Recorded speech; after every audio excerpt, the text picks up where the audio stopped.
All right, hello again from Indianapolis, JW Marriott. This is the big NFL hotel. Gonna take a quick seat. This is instant reaction to the two conversations that we just had with John Lynch here at the NFL Combine. We'll come live much later, or a little bit later, not too much later. I have to write first, and that article's gonna come out on The Athletic, but I'll come live with the full breakdown, a lot of details from John Lynch. I had more than just the podium session that is on my YouTube. So you can watch the entire podium session. That was a live broadcast. It's archived there. But I also was able to talk with a few of the beat writers with John Lynch without any cameras. And we got a lot of interesting information about how the 49ers are going to approach this offseason. But big pieces of news, just instant reaction.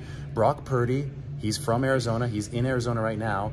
Keith Meister, who's the Texas Rangers team orthopedist and the leading elbow repair specialist in the U.S., he's actually going to be in Arizona for spring training because the Rangers are going to be there. So he's going to check back in with Brock Purdy next week, and a surgery on Brock Purdy's elbow can happen as soon as next week. As far as Trey Lance goes, 49ers hoping that he's going to be back for OTAs. I think they're confident that he's going to be back for OTAs. John Lynch happy with the way that Trey Lance was throwing this weekend. And, you know, the 49ers, the Trey Lance is a bust talk is premature. It's really obvious talking to John Lynch. There's still a whole lot of belief in Trey Lance. And, you know, they entered last season with probably the same amount of experience for Trey Lance as there is right now. Maybe just a little bit less last year. So the 49ers are still in a spot where they're excited about Trey's development. Lynch did add that just given the situation, given the fact that Lance is not fully cleared yet, Purdy obviously hasn't undergone surgery yet, Lynch confirmed that the 49ers would have to be on the veteran quarterback market. He also talked about the fact they're going to be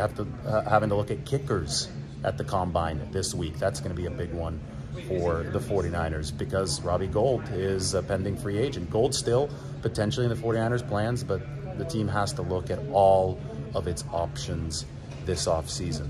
Brian Griese is going to be returning for sure as the 49ers quarterback's coach this next year. There were some issues there because his family's back in Denver, and obviously he's a family man, so a little bit of back and forth, but the 49ers will have Brian Griese back for sure. He did a hell of a job. That news has thrilled them this offseason. I asked John Lynch about Jake Brendel. He said 49ers would love to have Jake Brendel back. That's going to be a priority for them. Same with Dan Brunskill. Other side of the ball, John Lynch talked a lot about Jimmy Ward. Mentioned that Javon Kinlaw has been impressing him with some of his offseason work back at the team facility right outside of John's office, so John could see that work through his window. So there you have it. I mean, the 49ers, they're not going to divulge their plans to sign or not sign guys, but when I asked John about the defensive tackle position this offseason, he talked a lot about in-house options. Obviously, Javon Kinlaw is a player who's dealt with injury issues, and that knee's been problematic, but it's clear that the 49ers have not given up on him yet, and they have big hopes for Kalia Davis. They're going to have to get creative with some of their financial maneuverings this offseason because there is limited salary cap space. But as I have said, they are not out of the running to make a big signing because they have more space than people realize. And that's the same vibe that I got from John Lynch today. He's obviously not going to rule out a potential signing, but they want to be as economical as they possibly can be, given the situation with their salary cap, given the fact that, you know, even their draft plans this year with the 10 picks coming late third round and beneath that, they're economical picks, right? They don't have as big of a cap hit as a first or second round pick.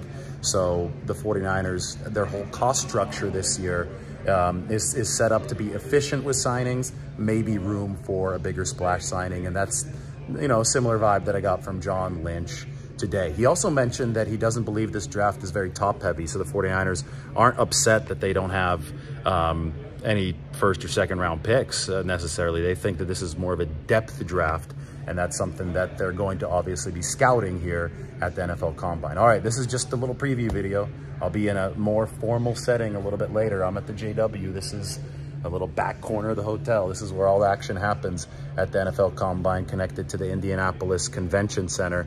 Wanted to give you guys a taste of what I have coming. Make sure you check out the full piece that I'll be writing on The Athletic. And then obviously I will join you for a bigger live where I break down everything from this conversation with John Lynch. All right, like the video, sub to the channel. We'll see you all soon.